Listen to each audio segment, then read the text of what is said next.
Hey guys, tonight we step onto a lonely train ride at night, where the platform hums with a quiet stillness, and the air feels just a little heavier than it should. You stand there under a dim overhead light, watching the train breathe, slow, mechanical, almost alive. Its doors wait open, patient, like they've been expecting you specifically. And as you take that first step forward, something in you hesitates, because deep down, you can already tell this kind of journey doesn't return you unchanged. You probably won't survive this, at least not as the same version of yourself who showed up here tonight. So, before you get comfortable, take a moment to like the video and subscribe, but only if you genuinely enjoy what I do here. And while you're settling in, drop your location and local time in the comments. There's something oddly comforting about knowing where in the world you are as we drift through this together. Now, dim the lights, maybe turn on a fan for that soft background hum, and let's ease into tonight's journey together. You step inside. The door closes behind you with a soft click that somehow sounds final, like a period at the end of a sentence you didn't realize you were writing. The inside of the carriage is dim, lit by long strips of flickering yellow light that feel like they belong in a memory rather than the present. You move down the aisle slowly, your footsteps muted against the worn floor. The seats are mostly empty. A few scattered passengers sit in silence, each wrapped in their own thoughts, their faces half hidden in shadow. No one looks up. No one acknowledges you. Honestly, kind of rude, but also convenient. You slide into a window seat. Of course you do. Night trains and window seats are basically a universal law at this point. The glass is cool against your shoulder as you lean slightly toward it, peering into the darkness. At first, there's nothing. Then, the train begins to move. A gentle jolt, a slow pull, and suddenly, the platform drifts away behind you, dissolving into shadow as if it was never really there. The rhythm starts soon after. Clack, clack, clack. It settles into something steady, almost hypnotic. There's a historical fact that slips into your mind, uninvited but oddly fitting. When railways expanded across the world in the 19th century, they didn't just connect places, they standardized time. Before trains, every town followed its own local clock based on the sun. But trains needed precision, schedules, coordination, so time itself was reshaped to fit the rails. Which means, in a very real sense, you're not just riding through space right now. You're riding through something humans had to invent just to make sense of movement. No pressure. You glance at your reflection in the window. It looks normal, maybe a little more tired than you expected. The kind of tired that sneaks up on you during quiet moments. The lights above flicker once. Then again. You blink, and for a second, just a second, it feels like your reflection lags behind you, like it's catching up. You sit back. Nope, not gonna think about that. Just a trick of the light, or your brain. Your brain loves tricks, especially at night, especially when you're alone on a train that feels like it hasn't been updated since 1973. You shift in your seat, pulling your jacket a little closer. The air is cool, not uncomfortable, just enough to make you aware of it, enough to keep you present. Across the aisle, a man sits perfectly still, staring straight ahead. Not at anything in particular, just ahead. You wait for him to blink. He doesn't. Okay, cool, totally fine. You decide to look away. There's a quirky bit of old belief that drifts into your thoughts. Some ancient cultures believed that traveling at night made you more sensitive to unseen truths. The darkness, they said, wasn't empty, it was full. Full of things that daylight politely ignored. Which is a fun thought to have right now. Historians still argue whether those beliefs were symbolic or literal, whether people were describing psychological states or something they genuinely thought existed. You glance back at the window. Outside, the world is a blur of darkness, broken only by the occasional distant light, small, flickering points that suggest life continuing somewhere far away, each one a story you'll never know. The train moves steadily, confidently, as if it knows exactly where it's going. You, on the other hand, not so much.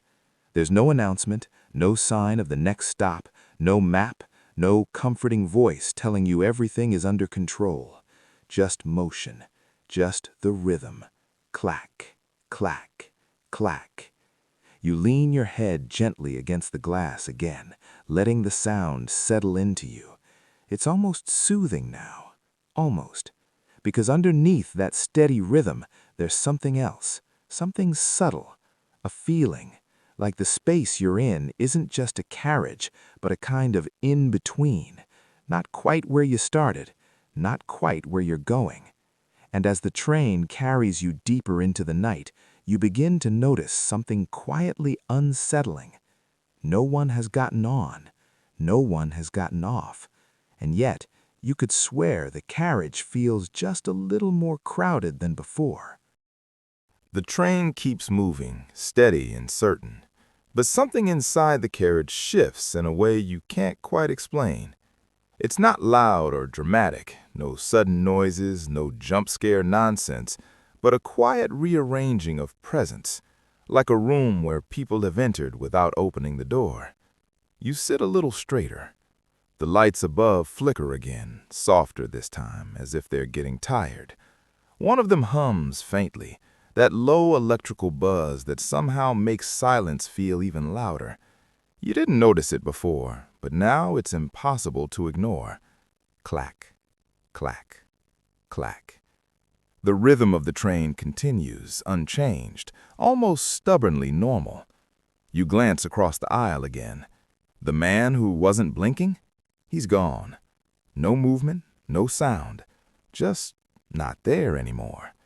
You pause, waiting for your brain to catch up and offer a reasonable explanation. Maybe he moved seats. Maybe he got off at a stop you didn't notice. Maybe you zoned out longer than you thought. Yeah, that must be it. Because the alternative is less helpful. You exhale slowly and look down the length of the carriage. It stretches farther than it should. You're pretty sure it didn't look this long when you boarded. The perspective feels off, like the space has quietly expanded while you weren't paying attention. There's a historical fact that slips into your mind, oddly grounding in this moment. Early train passengers in the 1800s often reported feelings of disorientation, even mild hallucinations during long night journeys. Some doctors at the time blamed it on the unnatural speed. Your brain simply wasn't used to moving that fast through space, which is reassuring, because clearly this is just your brain being overwhelmed by moderate train speed. Very scientific. You shift your gaze toward the end of the carriage. There's someone there now. You're sure of it. A figure sitting near the far door, partially hidden in shadow. You don't remember seeing them before. Then again, you don't remember a lot of things from the last few minutes, which is a fun new development. You squint slightly. They're not moving. Not even a little. Okay, cool. Another statue person. Love that for you. You decide, very wisely, to mind your own business. Instead, you turn your attention back to the window. Your reflection stares back at you, but now it feels clearer, sharper, as if it's not just reflecting you, but studying you. You give it a small, awkward smile. It doesn't smile back. You blink. Now it does. Yeah, no, that's enough of that. You sit back, pressing your shoulders into the seat, grounding yourself in something solid. The fabric beneath your fingers feels real, slightly rough, worn from years of use. That helps. There's a quirky old belief that surfaces in your thoughts, something from Eastern philosophy. It suggests that repetitive motion, like walking or traveling, can loosen the boundary between your conscious and unconscious mind. Basically, the more you move, the less certain you become about what's outside versus inside, which is a comforting concept when your reflection is apparently freelancing. Historians still argue whether such ideas were meant metaphorically or as literal descriptions of altered states, but right now it feels less like a metaphor and more like a gentle warning you missed. The train hums softly. You notice something else now, the sound of breathing. Not yours. Slow, even, somewhere nearby. You hold your own breath for a moment just to be sure. There it is again, behind you. You don't turn immediately. Of course you don't. You're not in a horror movie. You're a rational person on a perfectly normal train that definitely follows the laws of reality. You count silently. 1, 2, 3. Then you turn. The seat behind you is occupied. A woman sits there, hands folded neatly in her lap, looking straight ahead. Her expression is calm, peaceful even, like she's been there the entire time. You didn't hear her sit down. You didn't feel the movement. She just is. You give a small nod, the universal human gesture for, "I acknowledge your existence but will not be engaging further." She doesn't respond. Not even a blink. Okay, cool. Silent Statue Club is expanding. You turn back around, heart beating just a little bit faster now. Not panic, just awareness. Heightened, sharpened awareness. The train begins to slow. You feel it in the subtle shift of momentum, the gentle resistance in the motion. The rhythm of the tracks change. Clack, clack, clack. Longer pauses. There's no announcement. Of course there isn't. You look out the window. At first, it's just darkness. Then shapes begin to form, vague outlines of structures, buildings maybe, or ruins. It's hard to tell in the low light. The train continues to slow, easing towards something unseen. There's another historical note that drifts into your mind. In many ancient traditions, journeys often included an unexpected tawakkuf, a pause not marked on any map. These stops weren't just physical, they were symbolic moments of transition, where travelers were meant to confront something within themselves. You swallow lightly. Great. Love a good symbolic tawakkuf in the middle of the night. The train finally comes to a gentle halt.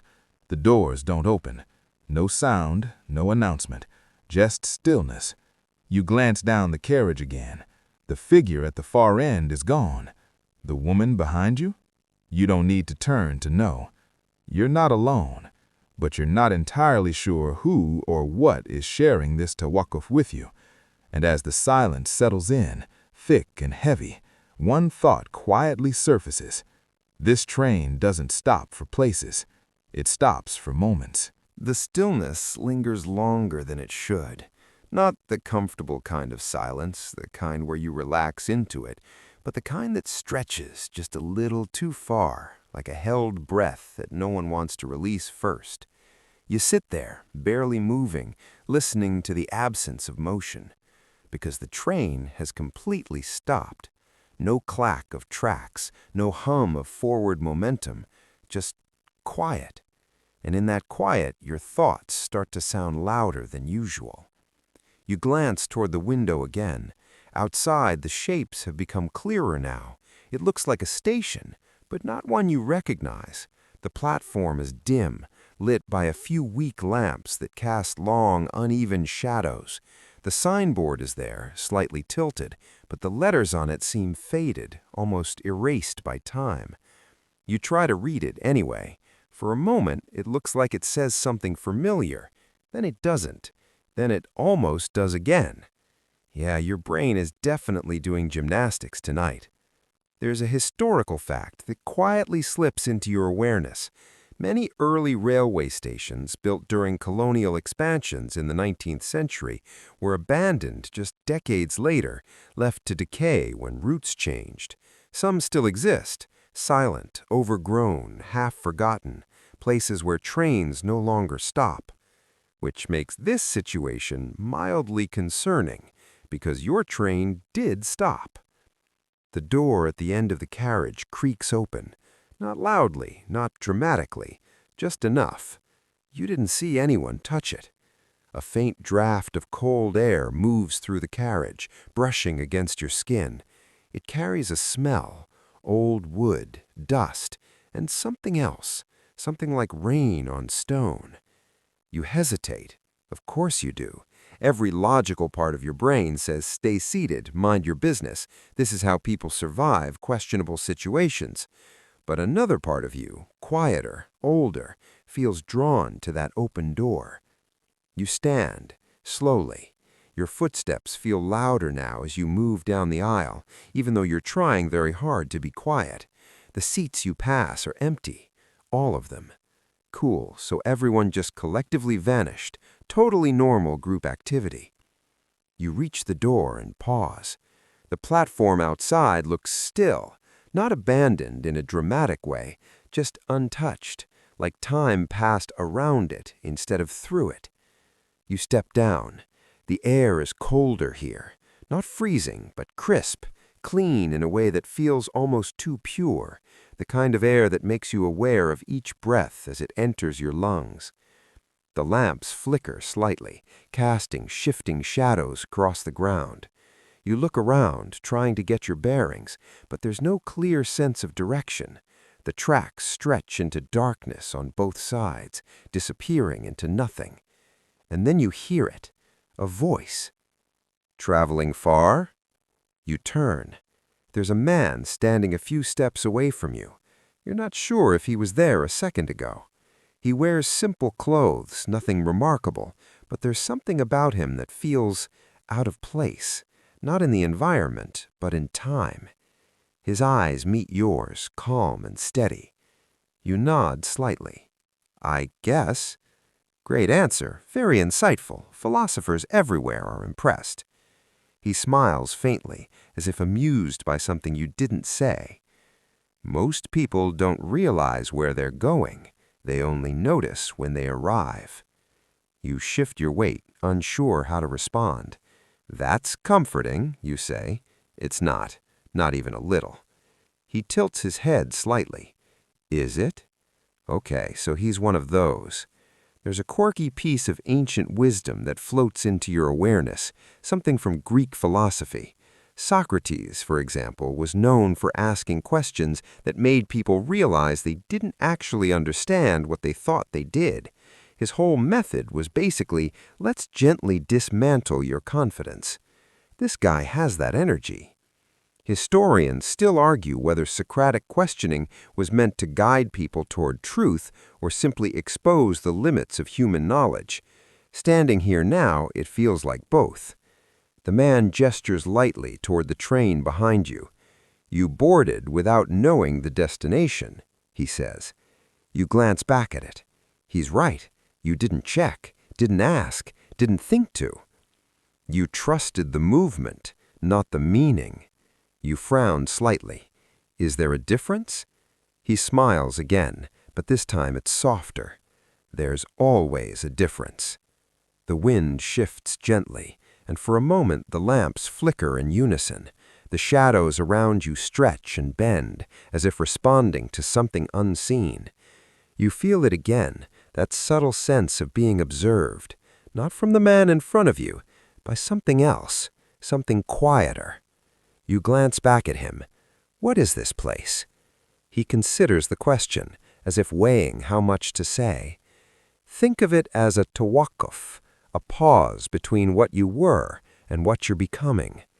That's not a normal answer, but somehow it feels like the only one that fits. You cross your arms slightly, grounding yourself. And the train, you ask? It will leave, he says simply. You blink. With or without me? He doesn't answer immediately. Instead, he looks past you, toward the carriage, then back at you. That depends, he says, on whether you've understood anything yet. No pressure, just existential evaluation in the middle of the night. You let out a small breath, half laughing under your breath. And if I haven't?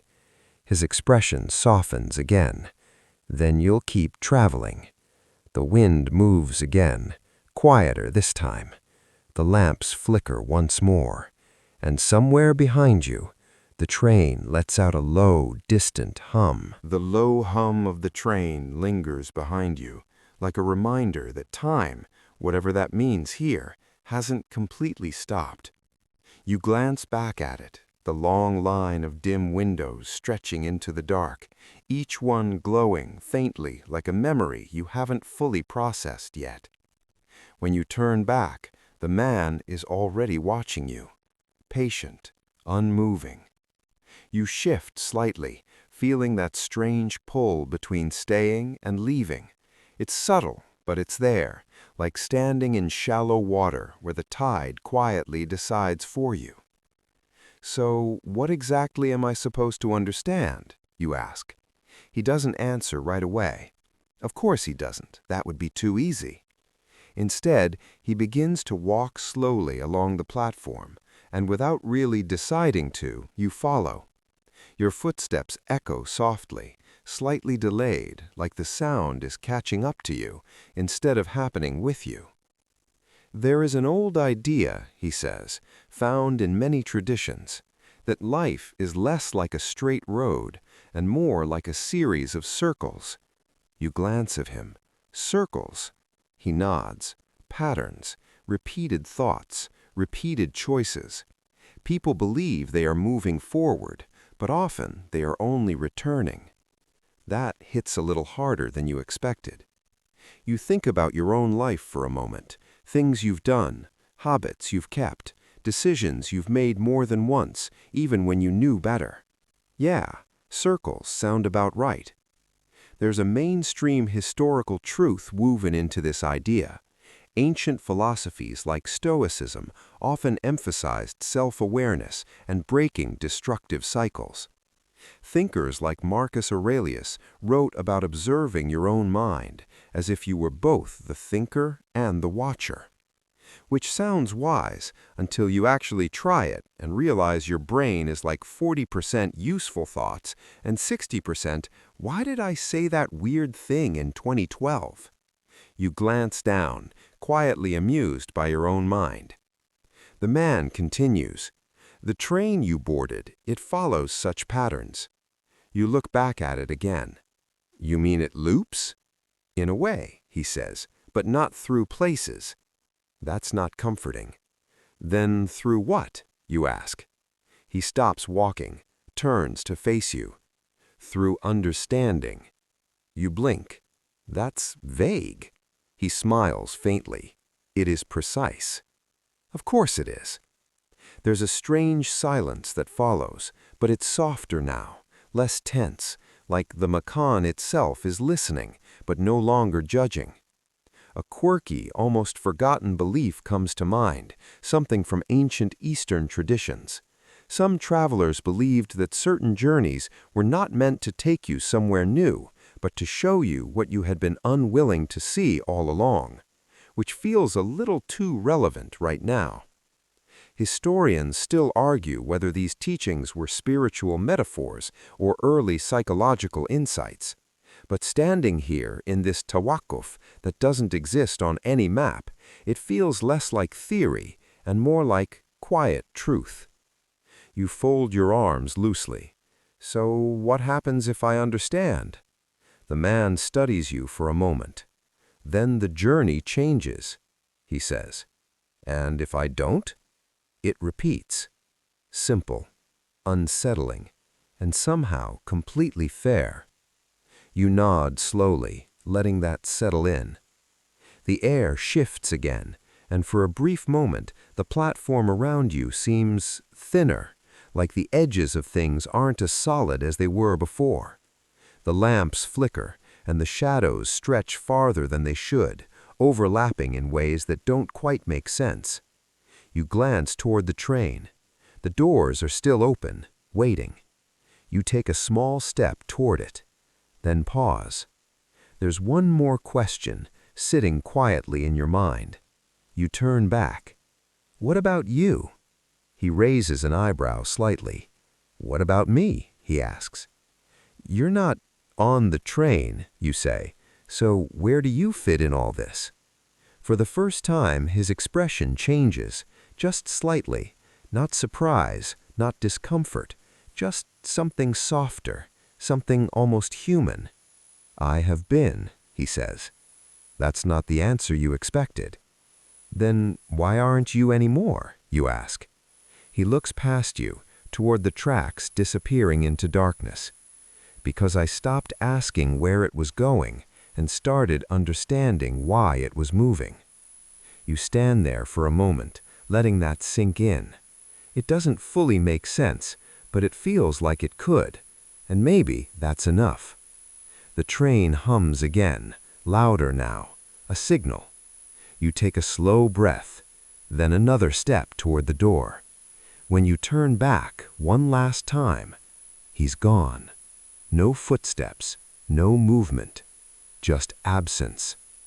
You stand there for a second, half expecting him to reappear, to say something else, to leave you with one final cryptic line. But nothing comes, only the soft hum of the train, and the quiet certainty that whatever you were meant to hear, you already did. You step back inside. The moment your foot crosses the threshold, the air changes again, warmer, heavier, familiar in a strange way. The carriage looks the same as before, but not quite. You move down the aisle slowly, and this time the seats aren't empty. They're filled. Passengers sit quietly, each one facing forward, each one still, their expressions calm, distant, almost peaceful. You pass them by, noticing something unsettling. They all look familiar. Not exactly like people you know, but like versions of you. Different ages, different moods, different moments. Each one sitting quietly, as if waiting. You stop. The realization settles in, slow and steady. The train didn't bring you here. It's been carrying you all along. And as the doors close behind you, sealing the carriage once more, the rhythm returns. Clack, clack, clack. But now it sounds less like movement and more like understanding. The rhythm settles into you again, steady, familiar, almost comforting now. Clack, clack, clack. You move slowly down the aisle, your gaze drifting across the faces of those seated on either side. Each one feels like a fragment of something you recognize, though you can't quite place where from. A younger version of you, restless and uncertain. An older one, quieter, more patient. Others somewhere in between, each carrying a mood, a memory, a version of choices made or avoided. No one speaks, no one looks at you, but the silence no longer feels empty. It feels full. You take your seat again by the window, easing yourself into it as if you've done this many times before, and maybe, in some strange way, you have. Outside, the darkness begins to soften, not fully gone, just thinning at the edges, like night slowly exhaling. A faint line of pale light stretches across the horizon, subtle at first, then growing with quiet determination. Dawn. You didn't notice when it started. You rarely do. There's a historical truth tucked gently into this moment. For centuries, travelers and philosophers alike have treated dawn as a symbol of renewal, not because anything dramatic happens, but because everything changes so gradually you almost miss it. The world doesn't suddenly become new, it simply reveals what was already there, which feels very on brand for this entire experience. You rest your head lightly against the glass again. This time your reflection looks steady. No delay, no strange independence, just you, or at least a version of you that feels a little more aligned. There's a quiet thought that drifts through your mind, one of those simple, almost obvious ideas that somehow takes years to fully land. Maybe the journey was never about where you were going. Maybe it was about noticing how you move. A quirky old belief resurfaces. Some ancient traditions suggested that every person carries multiple selves across time, shaped by choices, fears, habits. Not separate beings, but layers. And growth wasn't about becoming someone new, it was about bringing those layers into harmony. You glance again at the passengers around you. They're still there, still quiet, but they no longer feel unsettling. They feel integrated. Historians still argue whether such concepts were spiritual truths or early attempts at understanding human psychology, but right now, labels don't really matter. The feeling is enough. The train begins to slow again, gentler this time, softer. There's no tawakkuf like before, no strange station wrapped in shadow, just a gradual easing, like the journey itself is coming to a natural pause. The light outside grows stronger, revealing shapes, trees, open land, distant structures slowly coming into focus, a world returning to clarity. You sit up slightly, aware of the shift. This time it feels different, not uncertain, not tense, just complete. The train comes to a stop. The doors open with a quiet, familiar sound. You stand, not rushing, not hesitating, just moving when it feels right. As you step into the aisle, you glance once more at the passengers. The seats are empty. All of them. Of course they are. You give a small, knowing exhale, something between a sigh and a smile, and walk toward the door. Stepping off the train feels lighter than getting on. The air is warmer now, touched by morning, real morning, the kind that carries the promise of ordinary things, tea, conversation, sunlight through a window. You turn back once. The train stands quietly behind you. No mystery now, no tension, just a train, and yet not just a train, because you know. The doors close gently, and without urgency, it begins to move again, sliding forward, continuing its path, carrying whatever or whoever comes next. You watch it go until it fades into the distance, and then you turn. The world ahead of you feels the same, but you don't. The moment softens, your thoughts slow.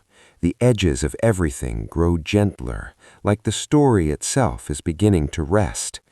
You walk forward at an easy pace, the memory of the train already settling into something quieter, something less sharp, not fading, just blending into you, like a lesson you don't need to repeat out loud to understand. The morning light stretches across the ground, warm and steady. There's no rush now, no questions demanding answers, just a quiet sense that things are enough. You breathe in slowly and out. The rhythm remains, not the clack of tracks, but something softer, your own breathing, your own presence. Simple, steady, here. And as the last echoes of the journey drift into stillness, you find yourself letting go of the need to figure it all out. Some things aren't meant to be solved, only noticed, only felt. The world hums gently around you, familiar and calm, and your mind follows, settling, loosening, easing into a quiet kind of rest. No urgency, no weight, just a soft awareness, like floating at the edge of sleep. And maybe that's the final piece of wisdom the journey leaves you with. You don't always need to arrive somewhere new, to become someone different. Sometimes you just need to pause long enough to see clearly. And with that thought, the story quiets, the light softens, your breathing slows, and everything gently fades into rest.